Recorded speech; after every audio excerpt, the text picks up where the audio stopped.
So we covered last week about how 60 Minutes broadcast this incredibly flawed report about Ron DeSantis receiving a donation from Publix and allegedly, giving like a pay-to-play scheme and involving them in the vaccines.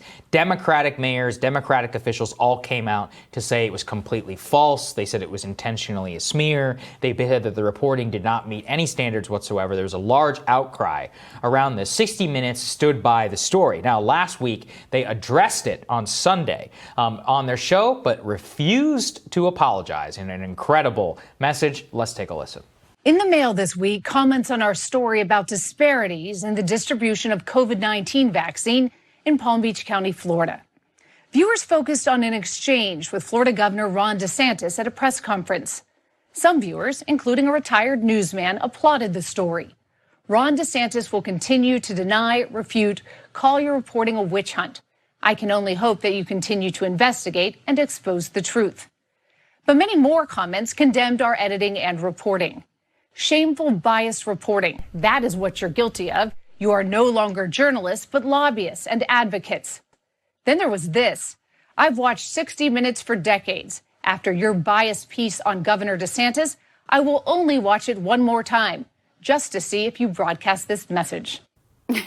So a couple of ways of looking at it. They're like, well, they acknowledged the criticism. Okay, sure. They were like, well, some people really liked it. And some people didn't. They stood by their editing of it. They even put out a statement saying, well, look, we have to edit stuff all the time. And that's just what we did there. But they did not acknowledge all of remember, again, the head of the Florida Emergency Management Team coming out and saying, he's a Democratic official saying that this is just a blatantly false story. The mayor of Palm Beach, who was at the center of this entire thing, a Democrat himself, said it was a deliberate smear and a lie by 60 Minutes. They all offered to sit and talk with 60 Minutes. 60 Minutes declined for many of those things. They knew this information and went forward with their story on DeSantis anyway. So this is just not going to cut it. They should have retracted it, fully retracted it, or added one of those corrections, which is longer than the original story itself. I think the retraction was probably the right thing to do. Somebody should have lost their job, and this is the extent to which they even acknowledge it on their air. I think it's ridiculous. Probably the most two things about it that were maybe the most damning, among many others, were how deceptively they edited his answer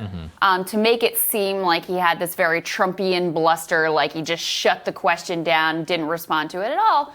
When in reality, you may not have loved his response, but he went into some detail about his thinking and the process and how they wound up with Publix as being, a primary handler of the vaccine and why that made sense for Florida. The other part was that there were officials who reached out to rebut the story that they didn't include in the piece at all. And as you point out, some of those were Democratic officials who said, look, it made sense. We actually wanted. They're like, we recommended this, not Ron DeSantis. Right, we suggested. Right. And look, the part of this that to me is really distressing is that there were some legitimate things here to criticize. The focus of the piece was on the way that wealthy residents had been able to jump the line in Florida. Okay, that's important to look into. Even the fact that you get this big campaign contribution from Publix, and then lo and behold, Publix is a major beneficiary of public health dollars. That's worth raising and talking about. Yeah, and we even said he probably should. Here's the thing. Look, do you really need the money? Just don't take it. Well, especially if there's going to be a question arise. Right. So, and that becomes more of a big picture story about campaign finance and the way that it's actually more nuanced and more interesting when it's like, even when you can't completely connect the dots between he took this money and then he did this thing, the fact that you have those two facts in place, even if they are completely disconnected, it really casts a pallor over what you're doing. It erodes public trust. It makes people feel like, oh, you're just giving away goodies to your friends and your donors. And then the other piece of this is you didn't have to focus just on DeSantis because there were other governors. Cuomo comes to mind. Yep. Newsom comes to mind. What's going on in Michigan right now? Worst state in the country for COVID. And do you see any 60 Minutes stuff? Well, and there are other, potentially corrupt. Okay, you took this money, Governor Cuomo, and then you literally took the language that the hospital industry wanted inserted in their liability shield and you just copied and pasted. That's a lot more direct, but you could have made this a bigger story about the way that this money corrupts and the way that it undermines trust in the public health response. But instead, it seems pretty clear. Like, DeSantis is a rising star in the Republican Party.